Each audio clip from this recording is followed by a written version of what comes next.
Podcast Network Asia.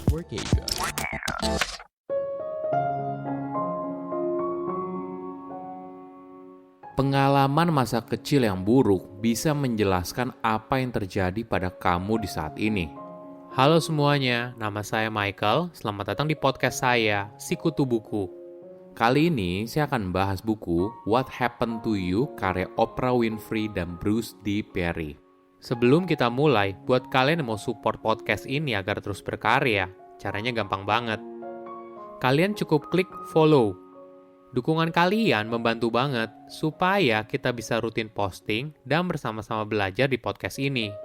Buku ini membahas soal trauma masa kecil ternyata punya dampak besar ketika seorang dewasa. Pengalaman masa kecil ternyata membentuk siapa diri kita di masa depan. Apakah kamu pernah bertanya, kenapa saya melakukan ini ya? Atau kenapa saya tidak bisa mengontrol perilaku saya sendiri? Orang lain mungkin dengan gampang bilang, apa yang salah ya sama dia? Ketika terjadi sebuah kejadian yang buruk, kita mudah sekali menyalahkan orang lain. Bagaimana bila kita mulai bertanya hal yang berbeda? Daripada bilang, kamu kenapa sih? Kita bisa bilang, apa yang terjadi dengan kamu? Oprah akan bercerita soal pengalaman traumatik masa kecilnya. Saat itu dia dibesarkan oleh nenek yang kasar. Dengan memahami pengalaman ini, maka akan memudahkan kita menjalani hidup di masa depan. Saya merangkumnya menjadi 3 hal penting dari buku ini. Pertama, pengalaman masa kecil punya pengaruh yang besar. Saat masih kecil, Oprah mengingat kalau dirinya sering merasa kesepian. Dia sadar kalau kelahiran dirinya itu tidak diinginkan, ibunya saat itu masih remaja saat mengandung. Oprah menghabiskan masa kecilnya berpindah dari satu kerabat ke kerabat lainnya. Banyak yang sering menelantarkan atau bahkan memukul dia apabila ada kesalahan. Misalnya saat Oprah berusia 3 tahun. Di suatu pagi sebelum pergi ke tempat ibadah, neneknya melihat Oprah sedang memasukkan jari ke dalam ember air minum yang bersih. Kelakuan Oprah membuat neneknya marah besar. Neneknya lalu mencambuk Oprah dengan brutal hingga berdarah. Kejadian ini membuat Oprah semakin kesal dengan neneknya karena baju kesukaannya jadi kotor karena ada bercak darah. Kebiasaan dipukul bukan hal yang baru bagi Oprah. Dia seringkali dipukul habis-habisan saat melakukan kesalahan kecil, misalnya memecahkan gelas atau menumpahkan air. Namun di tengah semua kekerasan fisik yang dialaminya, Oprah juga dituntut untuk tersenyum.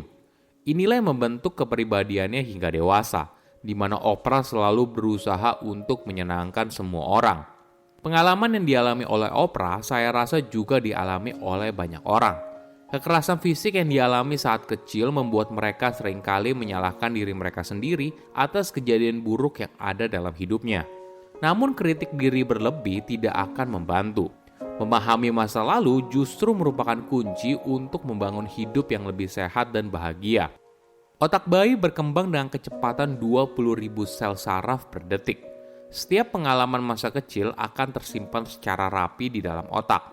Di kemudian hari, pengalaman ini bisa menunjukkan dirinya tapi dengan cara yang kadang sulit dipahami oleh otak yang rasional.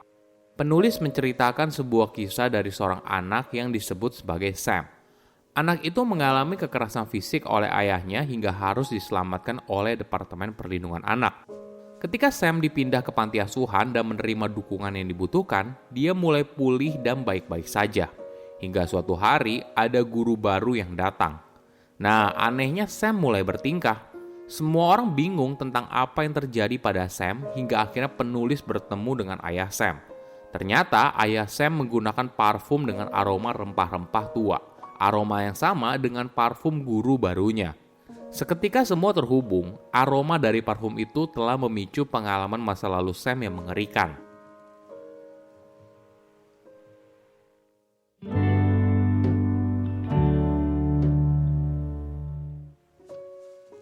Kedua, apa itu trauma?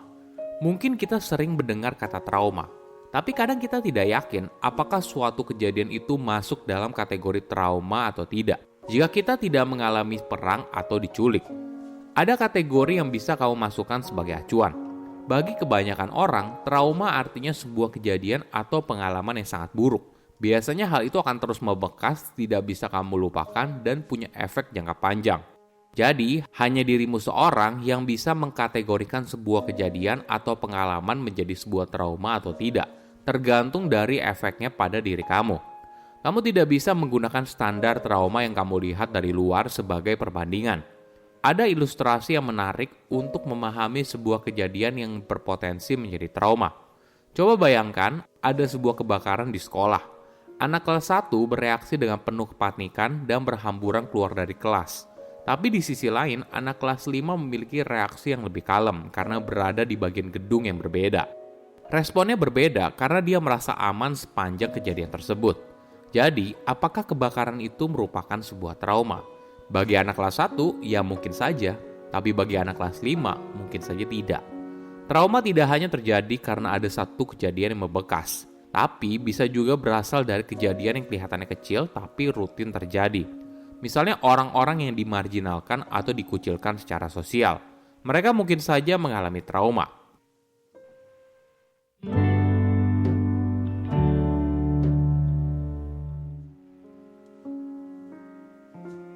Ketiga, apa yang terjadi saat trauma? Ketika seseorang mengalami trauma, maka di dalam diri seseorang terjadi disregulasi emosi.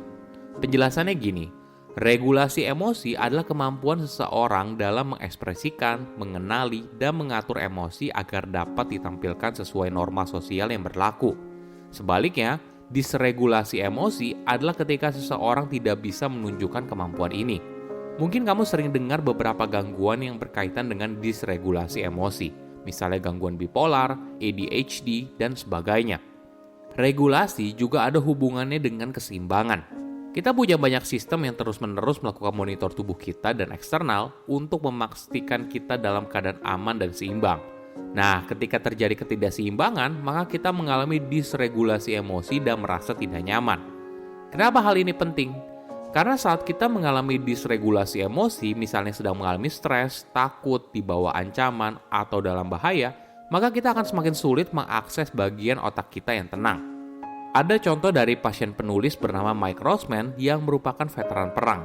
30 tahun kemudian, dia masih mengalami gejala akut terkait PTSD. Pada suatu malam, Mike mendengar suara knalpot sepeda motor yang keras. Tiba-tiba saja dia berbaring tengkurap di antara dua mobil sambil menutupi kepalanya. Mike juga tidak sadar kalau dia juga menyerang rekannya dalam kejadian tersebut yang akhirnya mendorong Mike untuk menjalani terapi. Apa yang terjadi? Ketika bagian otak bernama korteks sedang aktif, kita bisa membedakan mana kejadian yang ada di masa lalu dan kejadian di masa depan. Namun, ketika kita mendapatkan informasi dari panca indera, misalnya dari penglihatan, pendengaran, sentuhan, atau penciuman, semua input itu masuk pada tingkat otak bagian bawah disebut sebagai batang otak.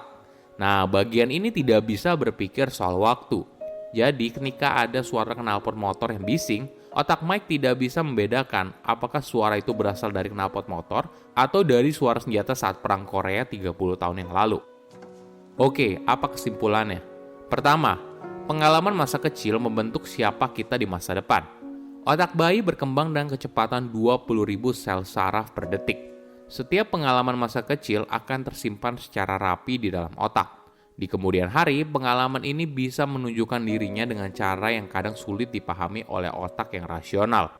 Kedua, trauma itu sifatnya personal. Bagi kebanyakan orang, trauma artinya sebuah kejadian atau pengalaman yang sangat buruk. Biasanya hal itu akan terus membekas, tidak bisa kamu lupakan, dan punya efek jangka panjang. Jadi hanya dirimu seorang yang bisa mengkategorikan sebuah kejadian atau pengalaman menjadi sebuah trauma atau tidak, tergantung dari efeknya pada kamu. Ketiga, pemicu trauma bisa dari panca indera. Ketika adanya input dari panca indera ke dalam otak, misalnya dari suara, aroma, visual, dan sebagainya, hal ini bisa memicu sebuah kejadian atau pengalaman yang traumatik di masa lalu. Saya undur diri, jangan lupa follow podcast Sikutu Buku. Bye-bye. Haga logo, segemu gua agak.